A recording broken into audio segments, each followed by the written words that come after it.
growing up that totally knew I was different. Like I saw things, I heard things, things that I wasn't supposed to, energies. I saw ghosts, the ghosty people, I used to call them, and everybody's like, okay, yeah, whatever, you're crazy. Like at what age?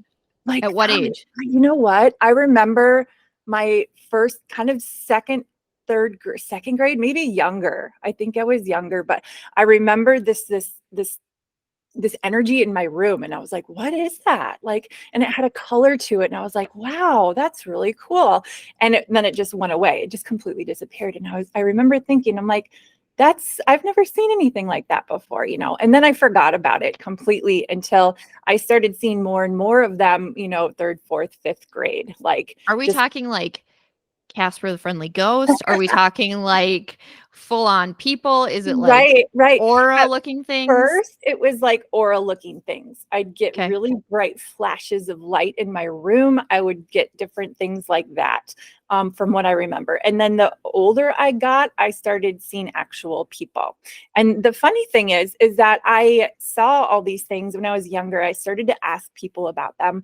I remember being in Sunday school, and I asked my Sunday school teacher about ghosts, and she said, we don't talk about that because we don't believe in that. You're wrong. And I was like, oh my God, okay. Christianity doesn't believe in any type of like spirits or anything? Like, what I was told in that Sunday school room. And I was just like, okay. So I was so young. I remember I was like, God, fifth grade-ish, something like that, when they said that. And I was like, oh, we don't, okay. And I never really liked to talk about it after that. I didn't really say anything because I thought I was wrong. Like, oh my gosh, I'm wrong. Or like, I'm evil because I'm seeing these evil things that are bad. And so I didn't really say a lot. I mentioned a couple of things to my parents along the way, but they're like, yeah, whatever. When you're saying evil, are you, so like I was raised in the Catholic faith, but I don't know that I was ever taught that like the devil had influence over things. It was just like devil ruled hell. Were you taught like the devil like was influencing things in daily life and evil, or like when you're saying evil, what are you meaning? I just darker, it's not from God. It's evil. It's the opposite. It's bad. It's not anything that's good. So that's just kind of the influence. It wasn't anything specific like that in what I was taught. But just that it's, and it has that whole social kind of conditioning around it too, that, oh, ghosts are bad. Ghosts are, dark. They're scary. There's something to be like feared, and everybody's afraid. I was, because that's what I was taught. And when I was really young, I remember I was not afraid. It was like a warming feeling. It was like, oh my gosh, that's so cool, and then, but the more I learned, like, oh, okay, well, they're not okay, they're bad, or I'm wrong for seeing them. And then it kind of like, I just became so fearful of it, because that's just what we're taught. Ghosts in movies, they're scary, very, very scary. There's something to be feared, right? But, and the thing is, it's funny, like in middle school and high school, it kind of went away. They didn't bother me as much. I didn't see them as much. I didn't experience them a lot. And that's actually when I was really, really into church, my church, youth group, all of this stuff, really heavy into it. But I was always asking myself questions, because they'd say like, I don't know, we believe in this thing, but I'm like, well, why can't we believe in more than that? Why can't it be both? Why can't it be all? Why does it have to be one? Yeah. And I never really got that. I never understood that ever.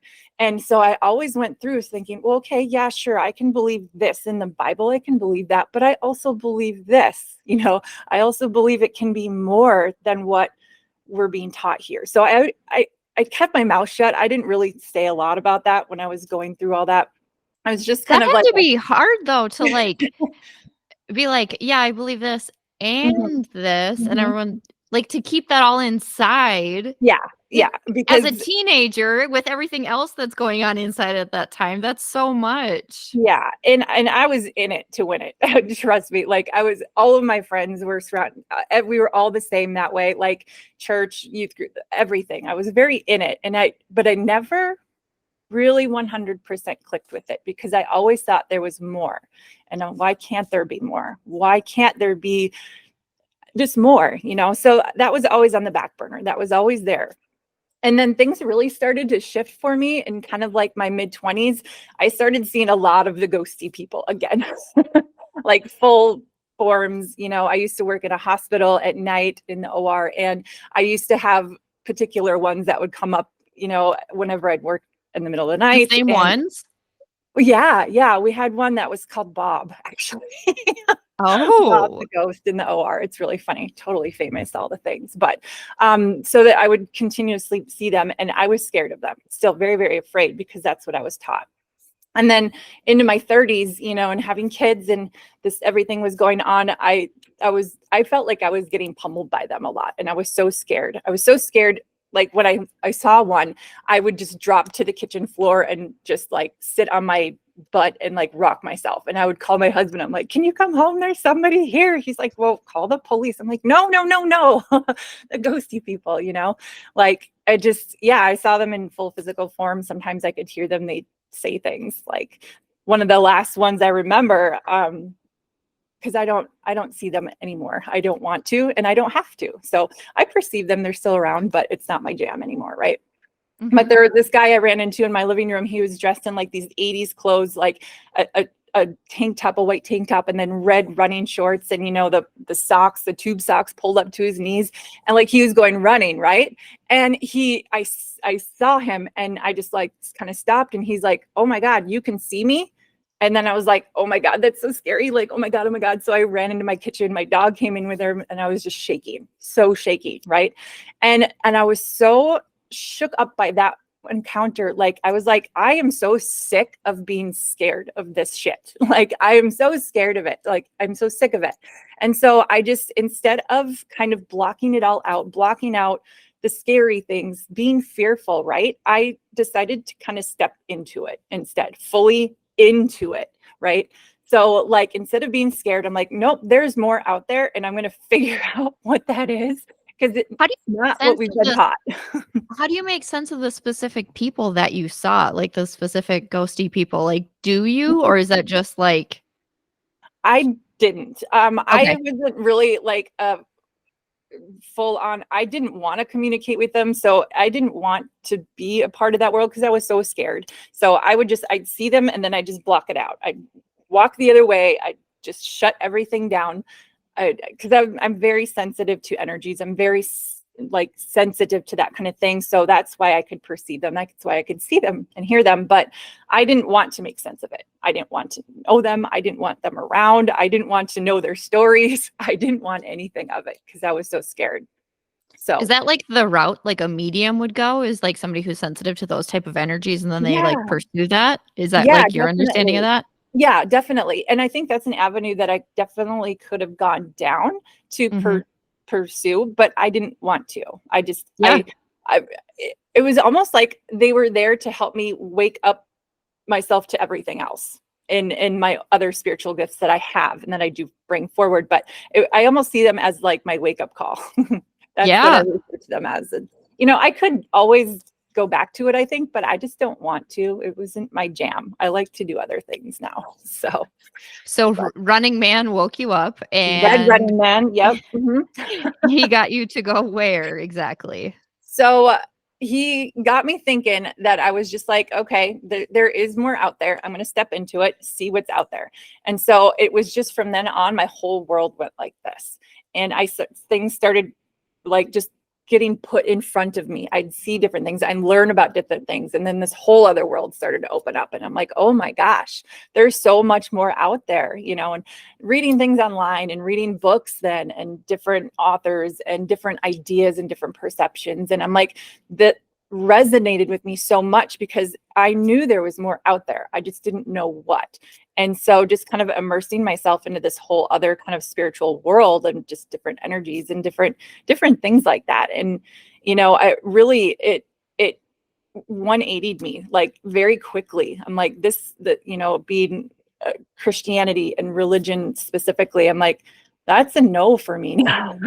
It doesn't make sense. It's so small. You know, I feel like it's so Mm-hmm. small. Like you have to put all your beliefs in this box because that's what you were told, and you have to, and there's rules and there's regulations, there's dogma and all these things. And I'm like, that absolutely doesn't make sense to me anymore, because there's so much more out there.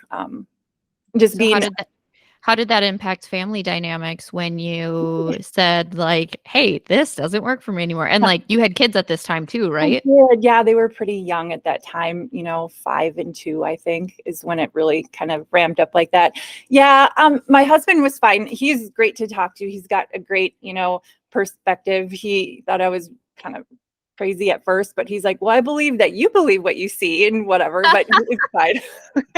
But so he was fine. He's more than happy to listen to everything. Everything else, I didn't tell anybody.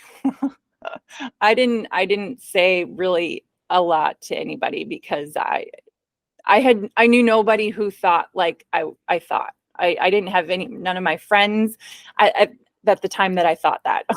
I didn't think my family would understand, being from that Christian background, and they just, I was afraid to say things for a long time. So What I did you didn't. think would happen if you said anything? Like obviously I'm a therapist, and so like I Mhm. know like what professionals in my field might think if you started saying some of these things. And so like what was going through your head that people might say, think, or do? Like, I just thought I would get an immediate judgment from people like, you're batshit crazy. Like, like being reinforced that I was told I was wrong. From when I was little, I was told I was wrong for seeing and perceiving all these other things or thinking differently. And so I didn't want to face that like rejection or judgment right away. So that's why I didn't say anything until I really kind of felt more comfortable as to my grasp and understanding and where I fit into all of this. And then once I started figuring it out a little bit, and I flowed into, the whole energy healing world and seeing clients. And that's really when I started to open up a little bit more about, what my beliefs are. To my family specifically, I never really came out and said, I don't believe this anymore. I think they know now, but I hope so. yeah, now, yeah, cool. That's totally fine. But it's just, yeah, I just didn't want to do that right away. And that's why I love doing what I'm doing. And that's why I'm so glad to be on this podcast talking about you with this right now, because I'm finding out that there are so many people who are thinking like this now and don't have a support system. They don't understand. They don't have anybody to talk to about, the possibility that they might believe something else, without that judgment or rejection right away. And so I just love having a space for people to have, questions or to explore that within themselves a little bit more, because, especially where we live, in northern Minnesota, it's pretty heavy here with the religion aspect, especially in Alexandria here. And Mhm. so it's very difficult to, find like-minded people that might have a different belief system or have a different perception of things, and that it's okay to question. It's a safe place to, kind of process through your thoughts and get feedback or bounce ideas off of people, so yeah. I know in my personal experience when I started, looking deeper at Christianity. Christianity can be helpful in the structure that it gives, I think, in the sense of Mhm. like, do this is good, if you do this, like you'll be rewarded, what all of the things. And then Mhm. when you think about it more, like some of the things don't always add up. And it doesn't have answers for some of the things you really want answers to. And, and so it doesn't have quite as many answers or guarantees as you want. And so it sounds like you kind of like jumped headfirst into that unknown that lies after you kind of look deeper into Christianity a little bit. Mhm. So I'm curious what that experience for you of jumping into the unknown is like. Yeah, absolutely. 'Cause Honestly, that's a hard jump to do. it was, but at the same time, when I did it, it clicked immediately. Like, I am no longer a part of a religion. I'm no longer a part of Christianity. It happened that fast. And when I finally had that realization, it felt like home. it felt so comfortable and comforting and resonated with me so much. Just that final, like, it was a weight that lifted, honestly. I was like, oh my God, this is me. I feel so much like home now. Is that within yourself? Is that letting go of Christianity? Is that finding energy healing? What is that? Like, can you put that into words? It's really about understanding, like, what and who I am in the universe, and what are we doing here? What am I doing here? I didn't believe that the Christian aspect of that, what that entails. There's so much more. And once I realized that there is actually more, that's what just felt like home. And that's, and it continues to grow, the whole knowledge of everything and my understanding of it and how I put that into place, and how I'm just showing up every day, that it feels so comforting. And I know a lot of people might find that weird, religion is safe. Like, it's very Yes. box, it gives you a reason, it gives you a purpose, it gives you rules to Structure. live by. Structure. Yep. Yeah, right. And so for people to, like, throw that box out the window, I think is terrifying. That's very scary. And I completely get that. But that's not who I was in that box within religion. And, like you said, it's got some great aspects to it, comforting, and, it gives you some things to live by, and it's good. But I also think that it's so much more. It's so much more than just that little box. Me personally, I don't believe in the dogmatic practices of Christianity. That's where it was a hard no for me. That didn't make sense to me any longer. And so that was really the kicker for me to finally, nope, it's God, and love is so much bigger than those specific rules and regulations. So when I finally let go of that, I felt more at home. I felt more myself. I felt more connected than I ever was before. I heard you mention spirituality before. And so I know, I don't know if it was back when I was in grad school or when it was, but there was always this conversation about religion versus spirituality. And so I'm curious your take on the two words, on the comparison between the two. How would you distinguish between the two? Yeah. So religion, I just think, there's a whole lot of religions, there's not just a couple, there's a lot. And I think the difference, from their belief systems for religions, they have their own beliefs, and that's great and that's cool, versus spirituality specifically. I think it's just basically everything trying to understand yourself as a soul, as a spirit. That's what I see spirituality is. It's not, one avenue or doing this thing or this thing. It's more about you as a person, and what your understanding of you, what you're doing here, where your soul comes from, what you're connected to. And so, like, in the search of, like, just your soul exploration, where you find yourself, your purpose within the universe, I just consider all of that spirituality. So that's what my definition of it is. I know there's probably 1,000 of them, but that's how I see it anyway. I want to know more about souls and spirits. And I know you do, like, soul mapping. Is that what it's called? I Go ahead.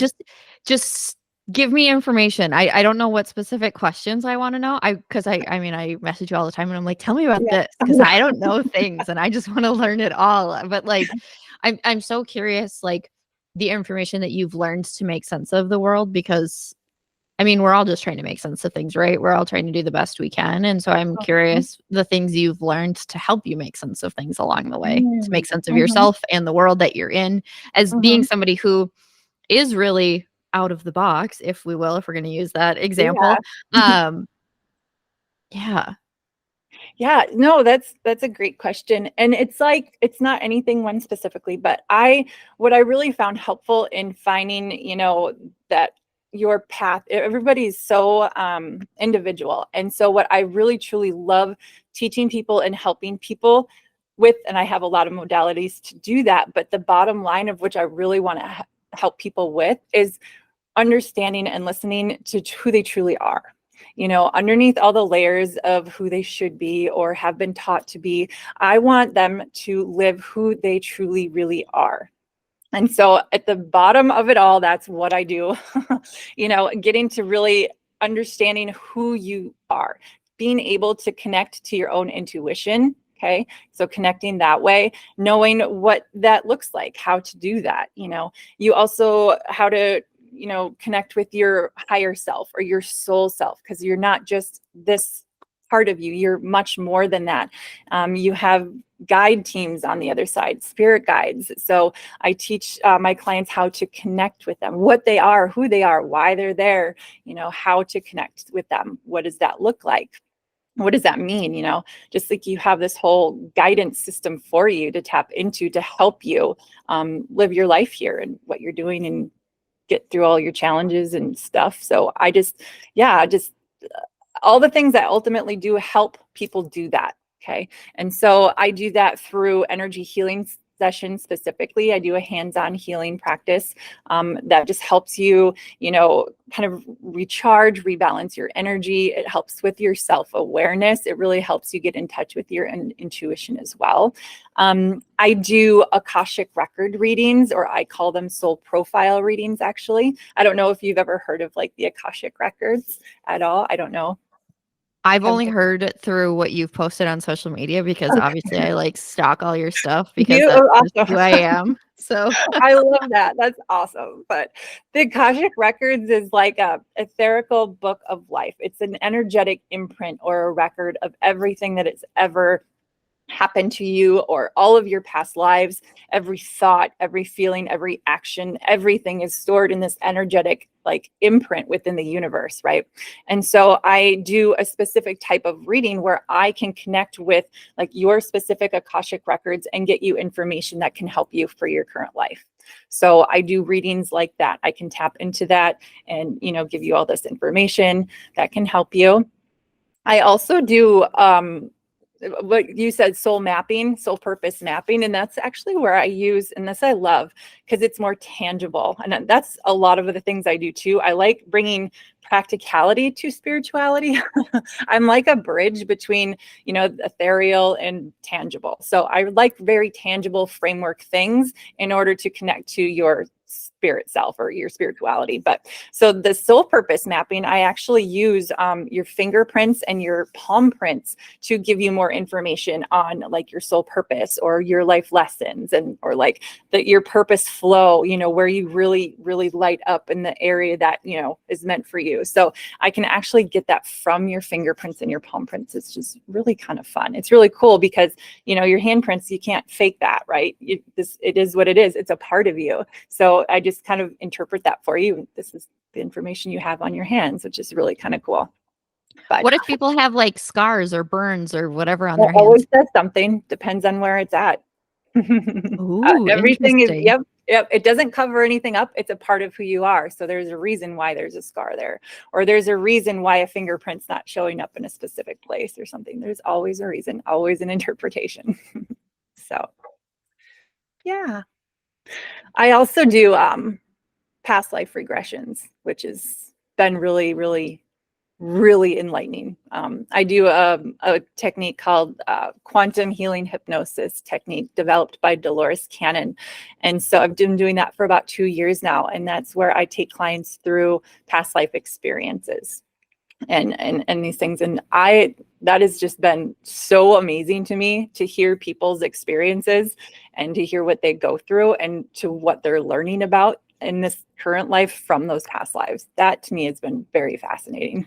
Okay, give me an example because like it sounds super interesting, but I feel like I need like a tangible, even if Yeah. it's made up, example of I'm something. not going to make it up. So examples of past lives that I've seen people have or like they've told me about is, everything from boring past lives where they just go, and they're in the old west in the 1800s and they had a life, right, to I have had really interesting, I've heard experiences of life on other planets. They would live out this whole entire life that they described to me and what they're seeing and what their bodies look like, and it's just so cool. Like, it's really neat. I've had people be animals, animals, they've been the consciousness of water, even consciousness of Ooh. trees. Yeah, it's whatever experience that they are showed, it also directly relates to why they're there to see me. What are they there to figure out? And so the past lives that they're shown, and they're like, this is why, this is where you're getting this experience from, that kind of thing. It's really fascinating to hear people's stories and then their emotional connection to it. It's just wow. So Okay, so then can I ask your personal opinion on when people talk about like connecting with the same souls or people in other lives? Like, do yeah. you believe in that? Is that a Oh yeah. thing that happens? Oh yeah, that's a thing. Yeah, we Oh, actually tend to incarnate with the same group of souls. We have like a soul family, and that's not to say that you are, brother and sister in every life, or right. partners in every life. They could even incarnate with you just for a specific reason, like you're just an acquaintance for a little bit. But there's always a reason. You're always helping each other out.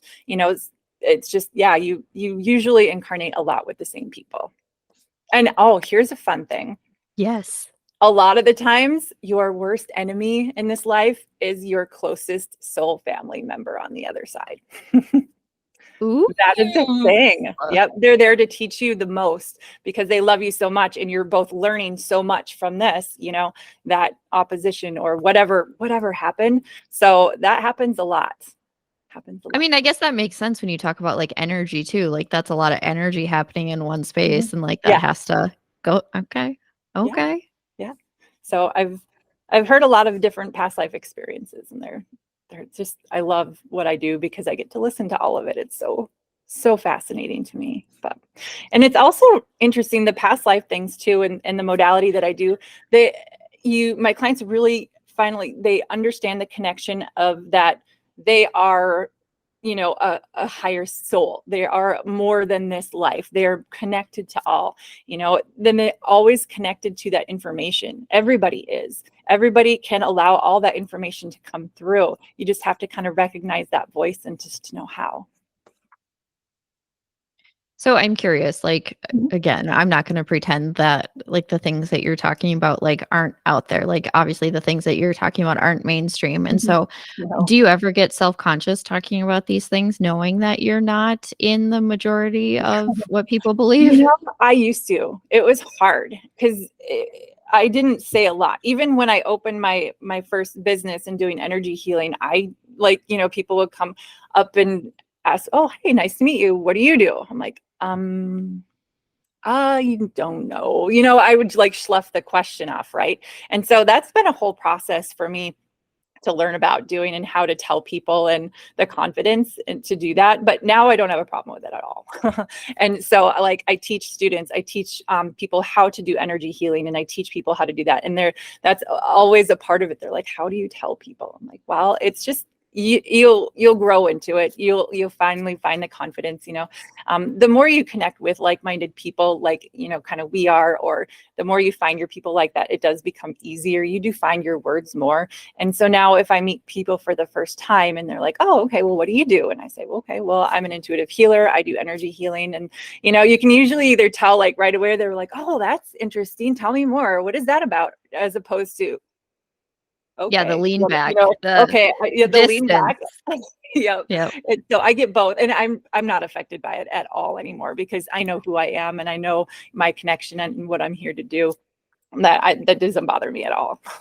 But that's what also I've gone through so much to get here. That's how I like supporting other people as well. So that's my jam. That's what I really love to do, is support people in that space and help them gain the confidence to be themselves and to be outside of the box and, not being mainstream. And it's not always easy. It's not, but there's a comfort in finally getting to that space where you're not bothered by that anymore. It's okay to talk about, so I love to support people in their journey for that too.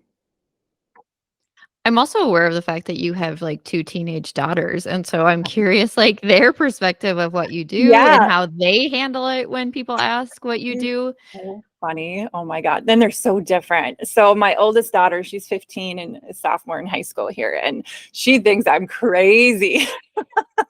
She's so funny. She's like, okay, whatever, mom. Okay, you do you. You know, I don't hide who I am.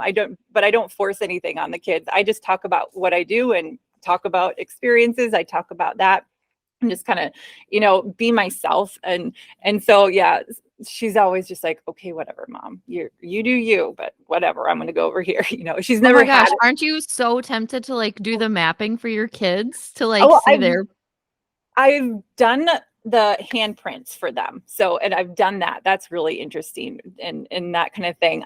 My oldest daughter, she let me do that, but she didn't want to know anything. She's like, I don't want to know anything. You're fine, mom. But I was like, okay, that's fine. But like, she's never done an energy healing session with me, nothing like that. She's just like, I'm going to do this over here. And I'm like, that's totally cool. You do you. That's great. So she's funny about it. But my youngest, she's almost 12 now, but she's a sixth grader here. She's always loved this stuff. Like, even when she was younger, she loved doing sessions. She loved doing sessions on me. She was like, mom, let me do one. So I'm like, okay, that's cool. So she just practiced and she's like, mom, I feel so fuzzy. It feels so light. And I'm like, yeah. So she doesn't, she's gotten a little older now, but she still likes to listen to it a little bit. She thinks because she's getting a lot more understanding of, from her friends, and they all go to church and it's totally fine. But she's kind of like trying to balance that, what she's always known, to what she's hearing now. So she's still open to it. She likes to do it. She likes to be here and experience things and know things, but she's a little bit more guarded now, like hearing, I think, maybe some of the things that her friends are telling her, and that's totally cool. It's fine. So, but she likes all this stuff. She does. That's kind of fun to have Yeah. at least one who's like, I ooh, know. she's like me. Exactly. She is. She's very energetic. She's very sensitive to energies. She likes this stuff. She flows really well with it. She doesn't like fight it. She's not scared of it. So who knows what she'll do? She's just herself. That's all any of us can be, right? Exactly. Hopefully. Yeah. So I always like to ask people to like, if you could either go back in time and talk to your younger self, or if you could talk to somebody who was experiencing that level of like differentness of like, this doesn't work for me, what advice would you give them? You do you. Oh my gosh. I from a young age thought I was so wrong. That was a lot to get over. Self-worth issues, confidence, because I told I was inherently wrong. You are wrong, Mhm. a lot. I was said that. And I knew I wasn't. I was fighting that all the time. So I would just go back to me. It's okay. You do you. This is a part of who you were meant to be. This is a part of what you're gonna, don't be scared to just connect with that side of yourself. You're not wrong. That's, yeah. How did you grow your confidence? How did you find your people? How did you become who you are today? I love that. Yeah. So once I started in this process, at first it was hard to even talk about it to my husband, not for fear of what he would say or do, nothing like that, but I didn't have the words yet. I didn't know what this meant. I didn't understand it yet. So I didn't really want to say things until I kind of understood it a little bit more on my own end. But the more I started doing it, the more I really connected with the idea of being an energy healer and just doing energy healing. So I started there and I did that and I started my practice. And really, once I started seeing clients and gaining more confidence and validation in that way, that grew a lot. It's almost like the more you talk about it, the more people you connect with. You're putting it out there to the universe more. You find your people by starting to talk. I really, it's interesting. So I started my practice, my business in Helena, Montana, when we lived there, and we moved here to Alec in 2021. And I remember my sister actually asked me, she's like, well, what are you going to do here in Alec? I'm like, well, I'm going to do my business. I'm going to do this. She's like, well, you can't do that here. There's nobody like that here. You'll never make it. And I was like, oh, okay, well, that's okay. I do what I do. I am who I am. I can't change it. And I'm going to do it here. So I actually opened my office. And the second I did, I started getting connected with people here. just almost immediately, I had phone calls. I had, just networking. They're like, oh my gosh, you're new in town. We don't know who you are. Come and visit us and come talk with us about soul purpose mapping. And I was like, oh my gosh, there's people everywhere, And so just kind of expanding, like, the hardest part is getting that started, using your voice and talking to people. That is the longest part that takes to get there. But you will find your people if you start to speak up, or find people online that you resonate with, in your town. Like, search up energy healing or whoever, whatever, to see what pops up online and what you resonate with. And just start connecting with people. The more you connect, the more you will become connected to other like-minded people, for sure. And then that's how you really gain the confidence in connecting with those people. You find your voice more because you're in a safe space. You can talk about these concepts and different things with people who are not going to judge you. They're not going to reject you. They love to hear your perspective, and you give each other support that way. And so that's really helpful in your journey for confidence and, just being who you're meant to be, for sure. Have you had those experiences where you've crossed paths with people, you've put yourself out there and people have judged you, rejected you, have had negative reactions towards you? Oh yeah. Yeah. It's okay though. So no matter what a person says, I already know what they're like feeling before their words even come out of their mouth. I'm very sensitive. That damn energy. That damn energy. I know I you know, feel it. right? Like, I already know. Like, so you can't fake it with me. You literally can't fake it. I already know, So no, I've never had somebody to my face say, awful things, terrible things, but I know that they are thinking them and feeling them, because for one, I get to step back, like they want to create space, like, oh my God, no, and it was really funny. I laugh about it now. I'm like, okay, you do you, it's okay. Like, cause I'm so confident in my connection and why I'm here and everything. But I've had people like question, like, okay, I hear what you're saying. I've never heard that before. Or, cause a lot of people are fearful of another perspective than they always grew up with or what they were taught to believe. Mhm. They're fearful of it. But so there are those people who will like, have that reaction, like that immediate reaction, like, oh my God, no, but then they're like, they think about it for a second and they're like, oh, well, what do you mean by this? Or what do you mean by this? So there will be people who are question, some people will just flat out say, well, I don't believe that. And I don't, that you're wrong. I'm like, okay, that's fine. But not anything really mean or really bad or anything. Even online in the social media space where I have my stuff, I've never had anybody kind of go at me. How about, so like your husband was supportive of you. So if loved ones want to support somebody who feels different, who feels on the outside, how could they do that? Who don't believe the same thing that I do within my family, you mean? Yeah, What do sure. you mean? Like, yeah, like if parents, loved ones, so like clearly you believed in something bigger. So like if you were 8, 9 and you told your parents this, how could they have supported you? That's a good one. Um, I would say I wished I would have heard, tell me more. Tell me more about what you're seeing. Tell me more about what you think you're seeing. Tell me more about that, instead of just shutting it down, not believing me and saying that I'm wrong. That's what it would be. Tell me more. Tell me more is a big one. You don't have to say that, well, I don't believe that, so you can't talk about it. It doesn't do that. It just, and invite a conversation in order for those kids or those younger ones to express what they're actually feeling instead of shutting that down, for sure. Does that make sense? 100%. Yeah. Conversation goes so much further than people realize. And Mm-hmm. that understanding just goes such a long way. For sure. Yep. Even just the invitation to be able to speak about something without, waiting for that rejection or that judgment or being told that you're wrong or we don't talk about that. I don't like that at all. I don't. I just, tell me more. Even if you don't believe them, that's okay. Tell me more. What do you mean by that? Talk about it. Yeah, it just shows a genuine level of interest in the person. Even if you don't subscribe to the same belief You got system, it.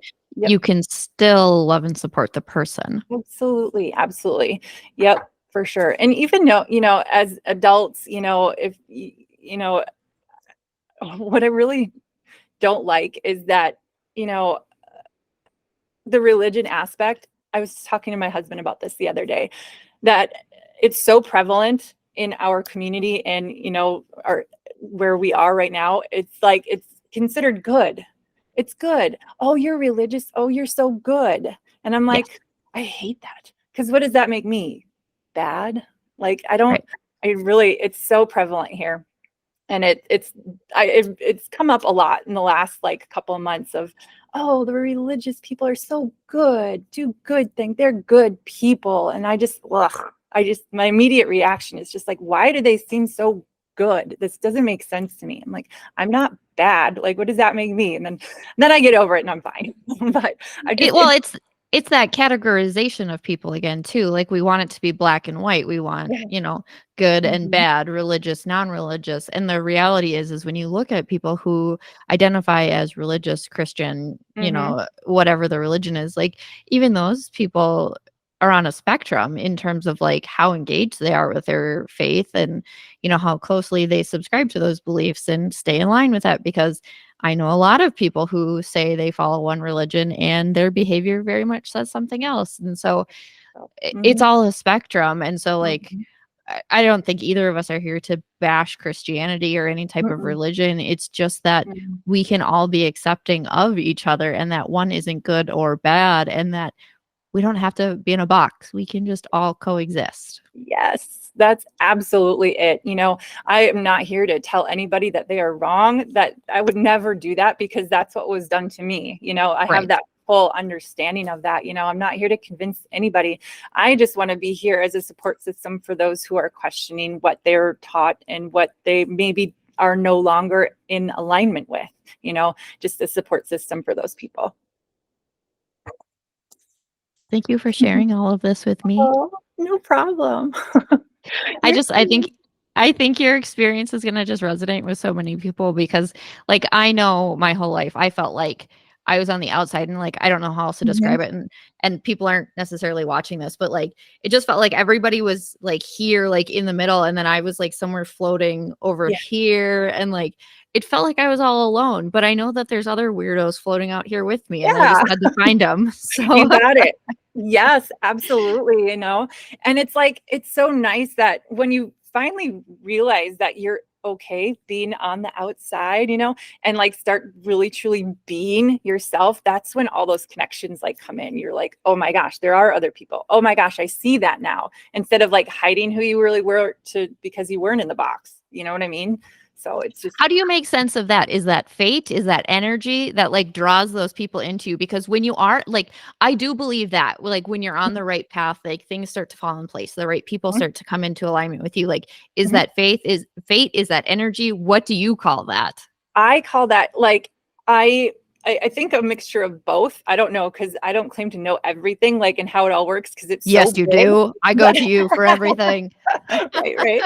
But I think also like once you put things into action, like taking steps, physical steps, actually getting your voice out there, there's a reverberation of energy that the universe wants to support you now in that. It's like sending messages out that, okay, you're ready to go there. And so once you actually start doing things, not just maybe thinking it in your head, but start an action step or start by talking, saying the words out loud, even like this just starts like this reverberation of energy that then it's working to support you in that kind of thing. That's kind of what I believe.